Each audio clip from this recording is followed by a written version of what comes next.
Redwood HVAC was a small family-owned company with a solid reputation for quality work.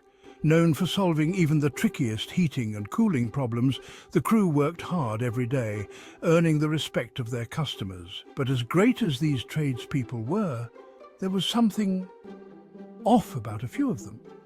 They were the best during the day, but their nighttime activities, well, that's where things got a little hairy. The owner, Jack, had heard rumours for months. Customers called him up now and then, thanking him for after-hours jobs that they never scheduled. Other times, the company truck would return in the morning with a few extra miles on the odometer. Jack chalked it up to customer mix-ups or GPS errors. It couldn't be his crew. They were the heart of the business, skilled tradespeople who put their all into every job. But still, the strange occurrences kept piling up. One day, Jack decided to keep a closer eye on things. He noticed that by the end of the workday, the guys would seem different. Their energy was still high, but they'd become a little restless, always glancing at the clock as if they were waiting for something to happen. The more Jack thought about it, the more it unsettled him. It wasn't until one particularly long Friday night that he finally discovered the truth. It was a full moon that night, the kind of moon that makes the whole world look silver. Jack had stayed late at the office, finishing paperwork when he heard the familiar roar of the company truck outside. Confused, he peeked through the blinds and saw Greg, one of his best HVAC guys, loading up equipment. He was joined by two others from the crew. Jack watched as they piled into the truck and took off into the night. Unable to let this mystery go, Jack followed them. What he found next was nothing short of wild.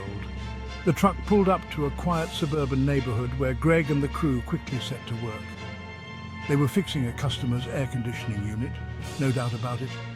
But something was different. Their movements were quicker, almost supernatural. Their eyes gleamed in the moonlight, and as they worked, Jack could see what had been eluding him for so long. These guys were moonlighting, not just as after-hours contractors, literal moonlighting.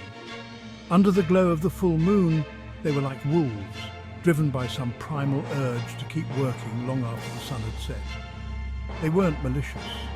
In fact, they were still the same skilled tradesmen Jack knew, but they were using the company's truck, tools and reputation for their own gain, working nights to line their pockets without a second thought for the business they were supposed to be loyal to. Jack realized that while they weren't howling at the moon, they were certainly howling after work. The next morning, Jack confronted Greg. "I know what's been going on," he said, his voice steady. Greg blinked, the remnants of his nocturnal activities still lingering in his tired eyes. "You're good at what you do, great even, but I can't have you moonlighting on my watch. You're draining the business dry without even realizing it. You're taking from us, and I need that to stop."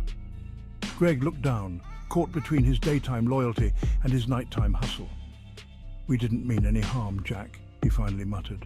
"We're just trying to make a little extra. Times are tough." "I get that," Jack replied, "but there are better ways to go about it. You can't run wild every full moon and expect me not to notice.